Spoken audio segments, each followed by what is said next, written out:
noite. Quero saudar a igreja, vocês, cada um de nós, com a doce graça e paz do Senhor Jesus. Amém? Você que está na internet também é muito bem-vindo. Você também faz parte dessa família, dessa casa, desse lugar de restauração. E para mim sempre é um privilégio, sempre é um lugar de honra, sempre é um lugar de aconchego, poder falar, né, das coisas do Senhor, das coisas do Pai e das coisas que vêm do nosso coração, que vêm do nosso autoconhecimento, do nosso ser, daquilo que muitas vezes nós queremos olhar, procurar, achar respostas, e muitas vezes nós precisamos fazer isso que vocês estão fazendo, que eu estou fazendo, que é parar a vida, parar o cronômetro, parar o relógio e chegar num tempo como esse aqui e dizer, eu preciso saber o que é que vai acontecer lá, na humildade do meu coração, dizendo num tema assim, a força de admitir fraquezas. Quando eu falo a força de admitir fraquezas, eu já começo a pensar que eu tenho uma palavra que contrapõe a outra. Eu tenho uma palavra forte, soberana, poderosa, que vem para destacar, para valorizar uma outra que parece tão frágil, tão sensível, tão inferior. E quando eu e você que está na internet, procura assistir essa palestra, você está reconhecendo a humildade, você está reconhecendo a necessidade de procurar essa força na sua fraqueza, de procurar a minha força naquilo que eu me vejo mais vulnerável. E para falar de vulnerabilidade, eu quero falar da minha vulnerabilidade.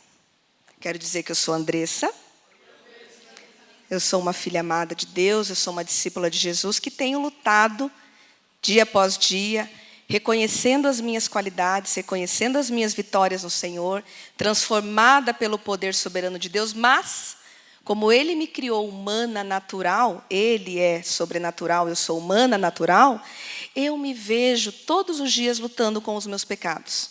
Assim como Paulo, que dizia que tinha espinho na carne. Paulo, um grande missionário, um grande homem de Deus, dizia lá nas cartas aos Efésios, aos Romanos, orem por mim, tenho espinhos na carne. Quem somos nós todos os dias quando olhamos? Então eu olho para dentro de mim e digo, Senhor, eu continuo lutando com o meu orgulho. Senhor, eu continuo olhando para a minha fraqueza, lá na minha autossuficiência, lá no meu perfeccionismo, lá na minha necessidade do controle financeiro. Então eu olho para esse meu coração e eu vejo quanto eu necessito desse Deus, que assim como Paulo, assim como tantos homens e mulheres de Deus, precisaram também. Eu não me coloco numa situação, e vocês aqui também não, quando a gente reconhece essa necessidade, de sabermos que nós precisamos admitir fraquezas, para que então esse antônimo de força e fraqueza possa virar sinônimo, possa virar igual.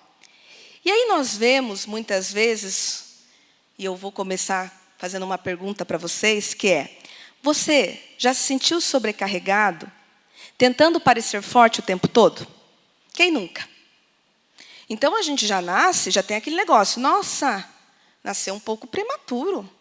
Puxa, mas não está mamando, não consegue nem sugar. Mas esse bebezinho não é igual ao irmão. Nosso irmão já nasceu tão inteligente. Já andava, dava os primeiros passinhos com 9 meses. Já balbuciava, já tentava falar, se duvidar, até já cantava ópera para alguns. Então, gente, a gente já nasce num lugar, muitas vezes, no mundo, que a competitividade, que a cobrança, que o lugar onde ele está, não está bom.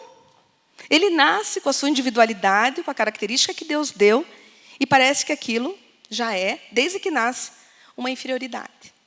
E aí, a gente vai crescendo, adolescência, vida adulta. E chega nesse lugar de adulto, a gente percebe todas aquelas mazelas, todas aquelas situações em que nos fizeram inferiores, sendo ainda mais ressaltadas. Então é muito lenta, então é muito preguiçosa, então é muito desligada. E aí a gente está sempre sobrecarregado. A gente está fazendo 25 coisas, a nossa cabeça não para, a gente funciona o tempo todo. E aí a gente tenta alcançar um lugar, um pódio, que às vezes não é o nosso. Mas a gente precisa, porque a gente precisa dar respostas porque parece pouco. E aí a gente está sobrecarregado. E eu trago para vocês uma metáfora, uma perspectiva, que eu já falei em outros momentos aqui sobre a metáfora do iceberg. Já falei que o iceberg é uma montanha de gelo, que normalmente a gente vê aquela superfície, a parte que aparece, a ponta do iceberg. E nessa ponta do iceberg, o que a gente está vendo? A gente está vendo o que o mundo quer que a gente seja. Seja forte. Tem uma exclamação ali. Não demonstre fraqueza. Não chore. Menino não chora. Que menina chorona. Que criança manhosa. Nossa, um homem desse tamanho, nessa conjectura, chorando desse jeito. E aí o choro, a sensibilidade, a humanidade, ela vai se perdendo. Porque não pode, porque é fraqueza. Só que a nossa expectativa, né, ela fica dentro dessas relações sociais. Dessas relações que a gente percebe que a gente precisa dar resposta o tempo todo. E isso vem martirizando. É como se a gente tivesse um general na cabeça dizendo, aqui, ali, lá, fala isso, não faça aquilo. Até o jeito da gente respirar, a forma como a gente é, a nossa característica pessoal, no vestir, no falar, ela tem que ser de acordo com o padrão do outro, da outra pessoa, desse mundo, né? Dessa vida social. E o que significa, então, de fato, ser frágil? O que significa realmente essa fragilidade, que eu não vou usar fraqueza, a partir de agora, em alguns momentos, vocês vão perceber a palavra fragilidade, é no sentido de nos colocarmos numa relação mais humana, mais próxima daquilo que nós fomos criados, humano, pecadores. Reconhecê-las é um princípio fundamental. Eu sempre falo que só vai fazer o CR, ou qualquer espécie de atividade, programa, entendimento de arrependimento, de reparação, de mudança, de transformação, se a pessoa tem a intenção de admitir que ela tem erro. Quantas pessoas que eu sei, que às vezes eu nem sei, que começaram o CR e pararam porque ela não admite. Porque ela está na igreja. Porque ela é uma excelente profissional, porque ele é um excelente pai. Então, o CR, ele tem a capacidade de falar assim, ó, eu acho que o meu colega, o membro lá da minha célula, ele precisa do CR. Eu não preciso. Muitas vezes as pessoas começam e param. Tem também aqueles que iniciam grupos de passos e ficam tentando discipular, tentando dar conselhos. É claro que a gente sempre delimita nas regras, mas às vezes a pessoa não consegue se segurar, principalmente no online, liga o microfone e tenta dar uma ajudinha. Porque ela está ali, talvez porque alguém falou, teve uma torcida, né, alguém que deu uma empurradinha, mas não porque ela admitiu, porque ela reconheceu. E aí ela vai para o CR e ela vai tentar dar uma ajuda lá para alguém. E ela vai tentar dar um conselho naquele momento. Então, o primeiro lugar para a transformação, para a restauração, é admitir, é reconhecer que existe algo a ser melhorado. Vulnerabilidade gera conexão e gera autenticidade. Quando eu me coloco ali numa situação em que eu não sou capaz, naquele momento, de dar conta daquele problema, eu estou me colocando numa situação vulnerável. E aí eu me conecto com pessoas que também precisam disso. E aí a gente consegue ser uma rede de apoio. A partir do momento que o meu orgulho e soberba falam mais alto, aí eu já não tenho essa conexão. Eu já não consigo ter essa relação próxima, porque eu estou num outro nível, né? Eu tenho um outro patamar. Então, eu perco a minha autenticidade, eu perco a minha conexão com as pessoas. E o erro e a fragilidade precisam ser vistos como pontos de aprendizado. Eu trabalho em escola e eu sempre falo, gente, deixa a borracha em cima da mesa. Falo para as professoras, deixem as borrachas em cima das mesas. Borracha foi feita para a melhor coisa que existe, apagar o erro. Antigamente, errava, palmatória. Graças a Deus eu não sou dessa época. Mas eu sei que existia palmatória. Errou, palmatória. Hoje existe a borracha. Ah, mas o caderno vai ficar borrado. Que bom. Ele vai ver que ele errou, e que ele foi, que ele tentou, e que ele apagou, e que ele conseguiu acertar.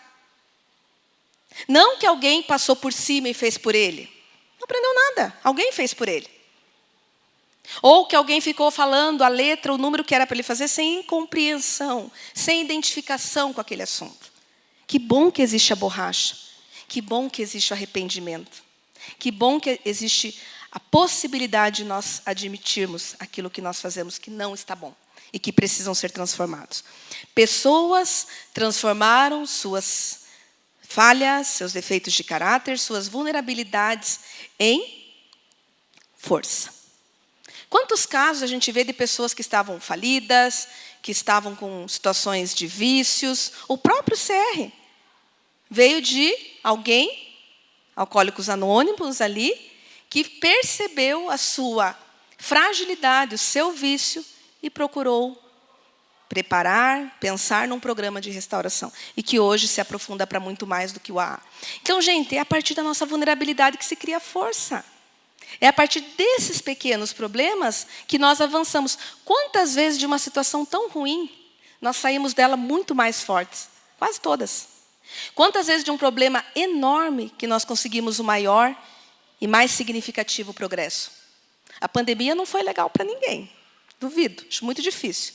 Mas ela trouxe experiências das mais amargas e duras, mas também de desenvolvimento e crescimento exorbitante. Se um dia a gente puder aqui, a gente vai achar bastante conversar sobre isso. Então, o que nós precisamos, e é o ponto-chave aqui da nossa conversa, é sair da negação. A negação é um falso sistema de crenças, sem base na realidade. Um comportamento autoprotetor, que nos impede de encarar honestamente a verdade. A negação é a parte da nossa doença que nos diz que não temos nenhum problema, minimizando os efeitos e culpando os outros. O que temos, muitas vezes, trazido para o CR do outro. Tem gente que vem aqui sozinha, mas carregando o outro. Vem aqui sozinha, mas vem aqui para falar que tudo que está acontecendo com ela, com ele, é porque o marido dela é assim. É porque a esposa dele é assado. É porque lá no trabalho dele, é porque lá no condomínio dele, é porque lá no PGM dele, na igreja dele, as pessoas não valorizam ele. Então as pessoas vêm para o Celebrando Restauração, que é um processo totalmente de autoconhecimento e, claro, de partilha de vida, trazendo outro. E aí frustra. Porque é um lugar em que nós olhamos para nós saindo dessa autoproteção. Muitas vezes nós nos colocamos como aquele avestruz que põe a cabeça dentro da areia e se esconde. Se esconde das suas falhas, da sua vulnerabilidade, não procura ter força naquilo. Se esconde. E aí o que vai acontecer? Ele não vai olhar, ela não vai olhar o que está acontecendo ao seu redor, ela está ali, escondida. E vai chegar um momento em que o predador vai vir. Ela se escondeu, mas ela não está escondida. Ela está aí, ela está no meio. Ela está numa relação com os outros. E ela pode ser presa. Ela pode ter um predador. Que pode ser o pecado, que destrói, o vício, a morte, o inimigo das nossas almas. Tantas coisas. Porque ela não admitiu, ela se escondeu ali, debaixo daquela areia. Então, muitas vezes, nós não queremos olhar, nós olhamos que o efeito disso é por conta da outra pessoa. Se eu tenho esse problema é porque a outra pessoa fez com que eu mirasse. Porque a outra pessoa que não permite que eu seja diferente. Olha que frase. E algumas mensagens são muito comuns na negação. Como aquela bem específica lá no manual, na página 39, que diz assim: eu posso sair desse problema quando eu quiser. Eu posso parar quando eu quiser. Às vezes a gente liga muito isso à questão do vício, mas é em qualquer situação. Eu chego atrasado lá no meu trabalho. Mas o que é 5 minutos? O que é 5 minutos? Não vai mudar nada. Eu chego, ela chega, todo mundo chega.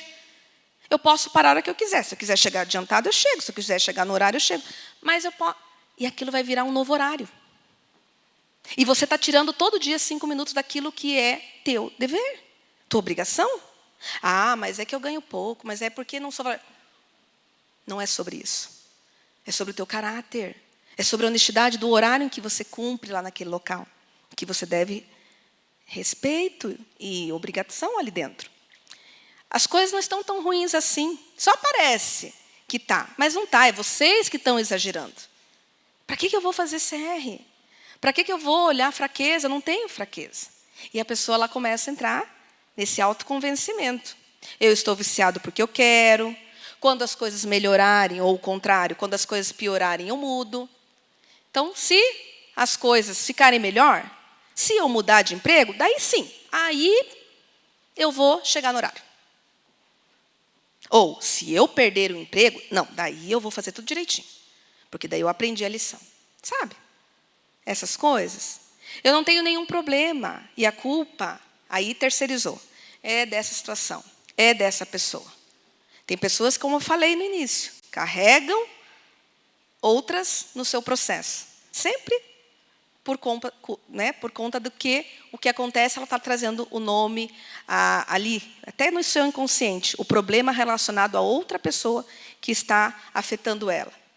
E tem também situações que se tratam ali na vida dela em que ela incumbe a responsabilidade para aquilo.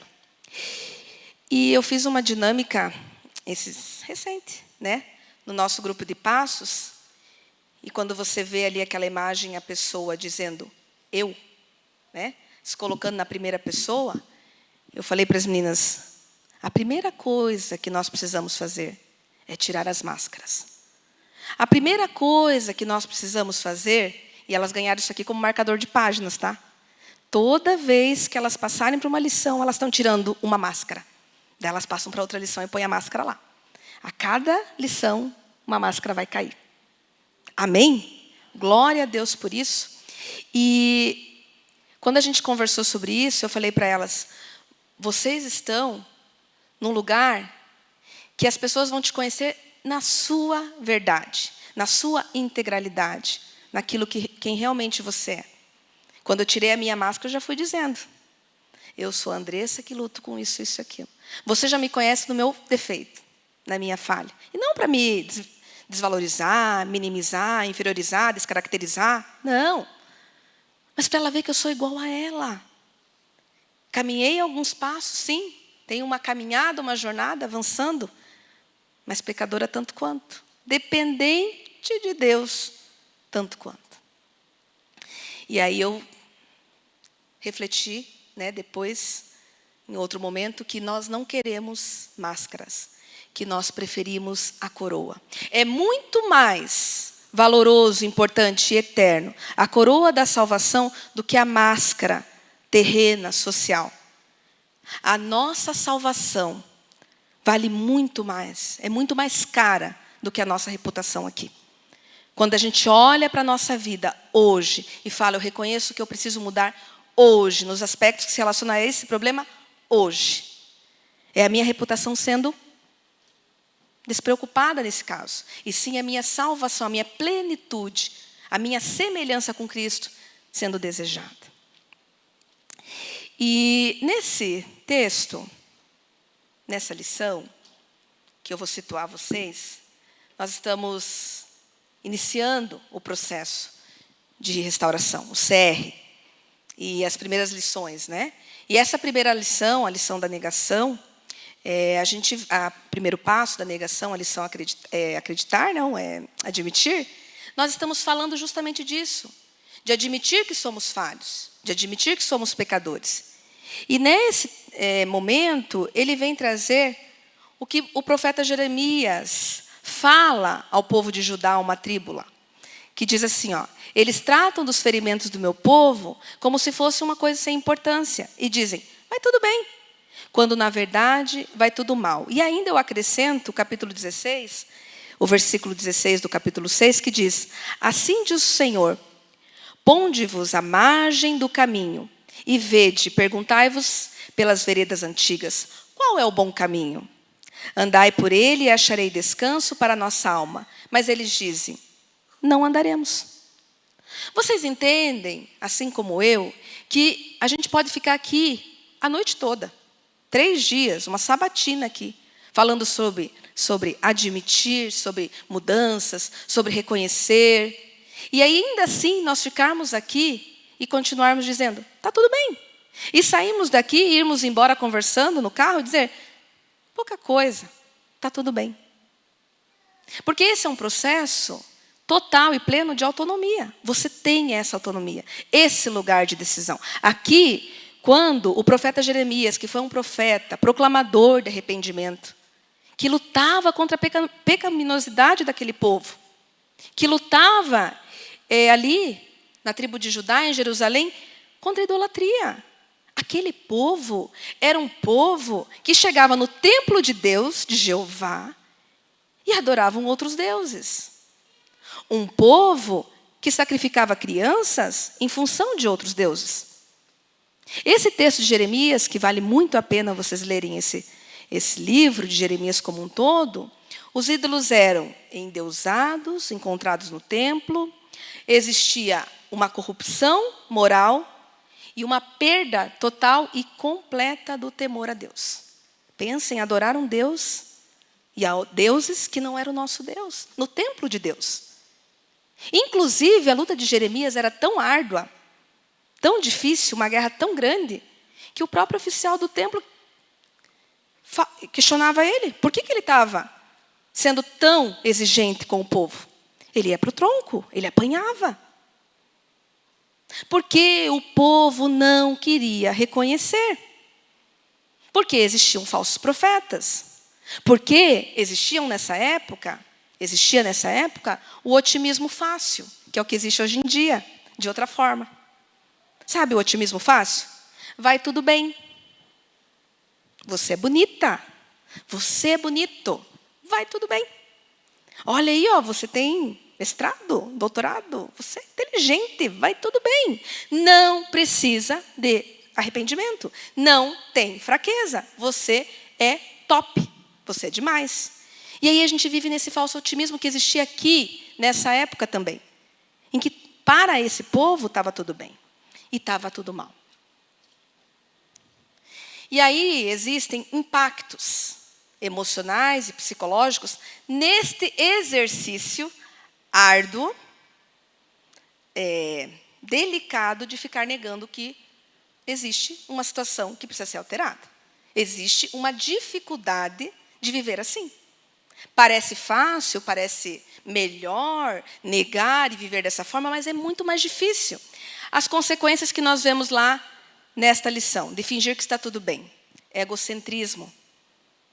Então, a pessoa, ela não paga lá o valor que ela deve para a família, numa situação de um filho que precisa do sustento financeiro, mas o pai biológico não está nem aí. Porque ele está centrado nele, o dinheiro é dele. Claro que vão ter questões jurídicas envolvidas e tudo mais. Mas na parte da consciência dele, tanto faz. Tanto faz, egocentrismo. Ele não percebe que ele está prejudicando uma pessoa, uma criança, outros filhos, pessoas em construção, que estão ficando desnutridas fisicamente, emocionalmente. Também gera desonestidade. A pessoa que fica negando, ela tem que conviver com a mentira. Aí ela conta uma história aqui, que ela é desse jeito aqui, para essa pessoa. Daí ela conta lá, em outro lugar, para outra pessoa, que ela também é assim. E aí ela morre de medo quando essas pessoas talvez se encontrem e comecem a falar sobre ela ali. Porque daí uma vai falar que ela é de um jeito, a outra vai falar que ela está enrolada. Ela vai ficar até com medo daqui a pouco de sair na rua. Porque cada hora ela faz uma coisa, ela finge uma coisa que ela não é, que ela não tem. E se alguém ficou sabendo lá que ela comprou tal coisa, outra pessoa já sabe que ela não comprou. É mais difícil. Isolamento e vazio. É uma perda, social. É uma perda intrínseca dentro dela, que ela vai todos os dias tirando aquelas falhas do coração dela e não alterando. E aí as pessoas vão se afastando. Automaticamente, inevitavelmente. E a ansiedade. Todo momento ela tem que ficar se preocupando em se caracterizar, em se personificar. Uma personalidade que não é a dela. Aí vai ficando difícil. Aí vai ficando pesada essa caminhada e o emocional e o psicológico vão desgastando, vão reduzindo. Então, esse passo 1 é o passo em que nós chegamos à necessidade e intencionalidade de admitirmos que somos impotentes diante dos nossos vícios, diante dos nossos traumas emocionais, maus hábitos e comportamentos destrutivos, e que as nossas vidas se tornaram ingovernáveis. Não, que exagero essa palavra! Ingovernáveis. Se tornaram ingovernáveis. Sabe aquela conta do cartão que está estourando? Ingovernável. Sabe aquele relacionamento que você não conseguiu reatar ainda? Sabe aquela falta de perdão que você não deu ou não recebeu? Ingovernável. Ou você está com o controle aí de tudo? Se tiver, bênção. Mas é difícil quando a gente não admite que a gente tem áreas na vida que estão ingovernáveis. A ira, a maledicência, a pornografia, ingovernável. E aí nós precisamos admitir para a gente sair desse lugar e trazer o governo dessa situação. E é o que eu sempre falo, o que eu mais amo admitir é que eu quero sair do autogoverno e eu quero o governo do alto. Amém? Eu quero sair desse autogoverno, de tentar gerir, de ter a gestão desse problema, e eu quero trazer a gestão do Senhor. Nas mãos do Senhor, e não da senhora, e não dos senhores.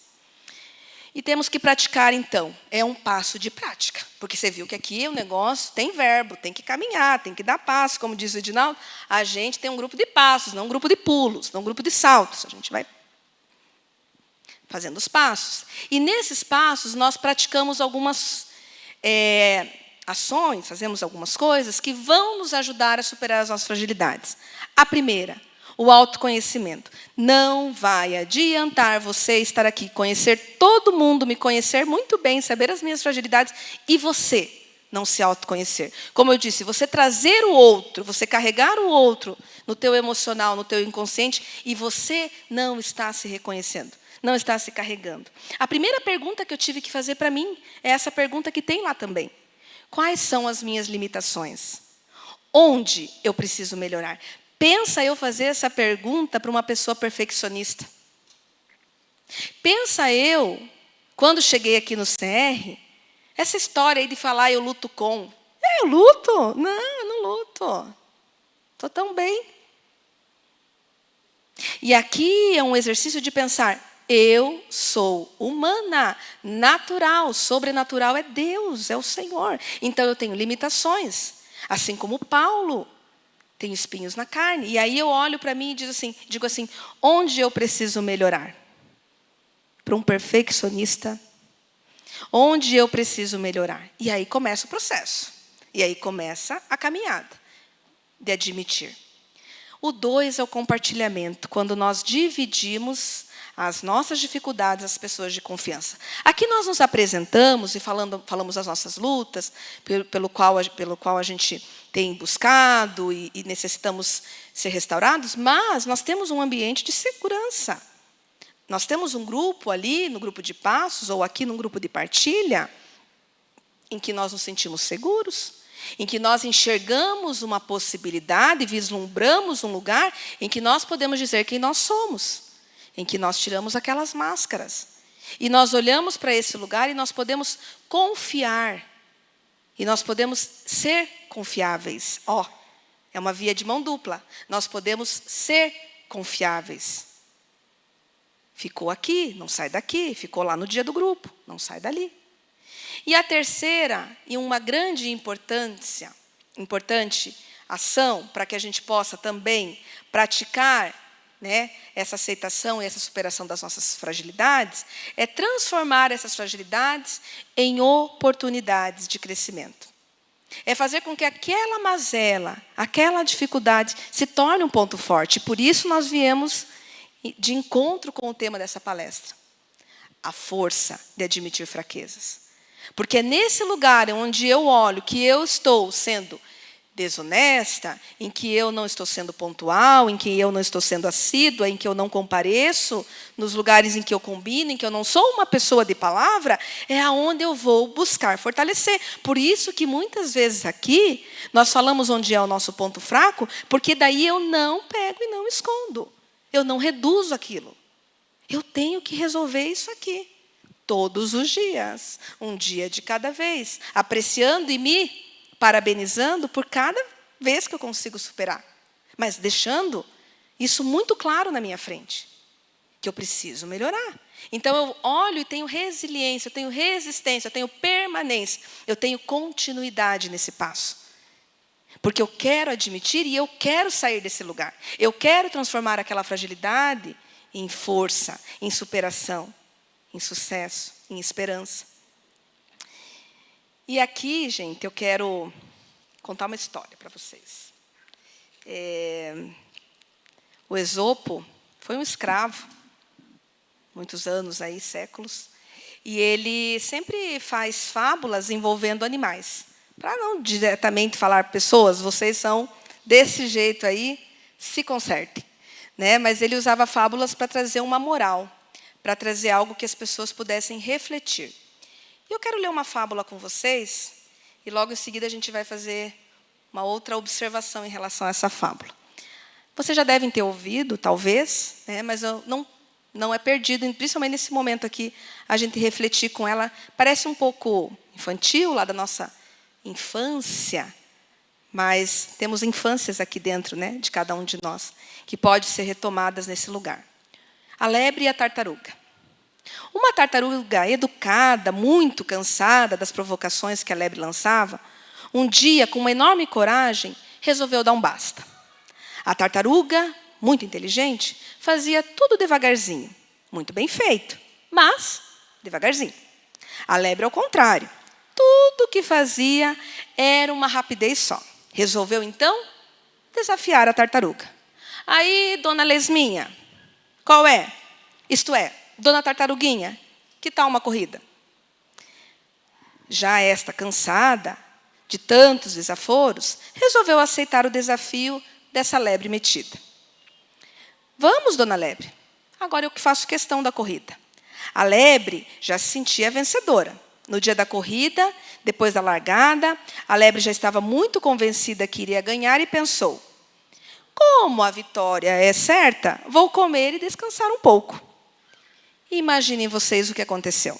Pois é, a sabichona pegou no sono, roncou tanto que até assustou os pirilampos. A tartaruga, caminhando sempre bem devagar, não parou sequer um minuto. Ganhou a corrida e mostrou para todo mundo que não podemos nos acomodar e que a esperteza não é tudo. Assim, a tartaruga provou que fazer as coisas devagar também pode ser muito inteligente. Essa é uma fábula que eu gosto de trazer em vários contextos. E nesse aqui, vem mostrando que a fragilidade da tartaruga, aqui tem mais a ver com a sua característica, com o seu modo que foi criada, com seus aspectos biológicos, ela era lenta. Mas essa era uma característica dela.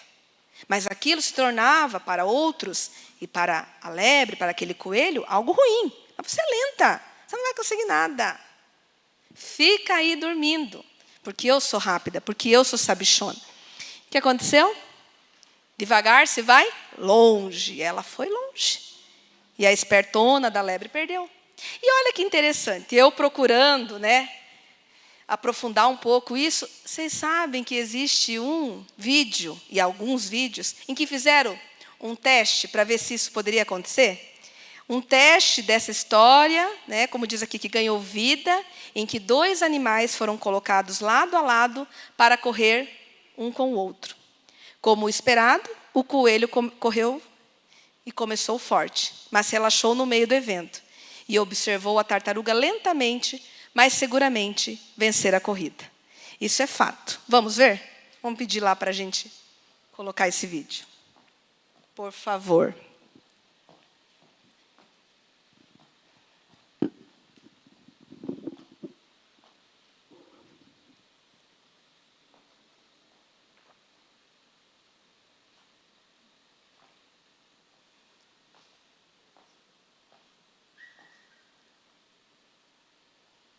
Sem som, Vitor?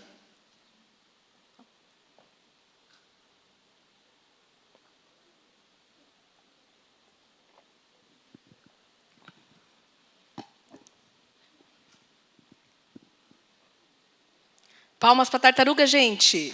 Ela ganhou. O vídeo original é um fervo. Eles começam ali, vai. O que acontece com o coelho? Ele fica assim, ó. Ele fica assim.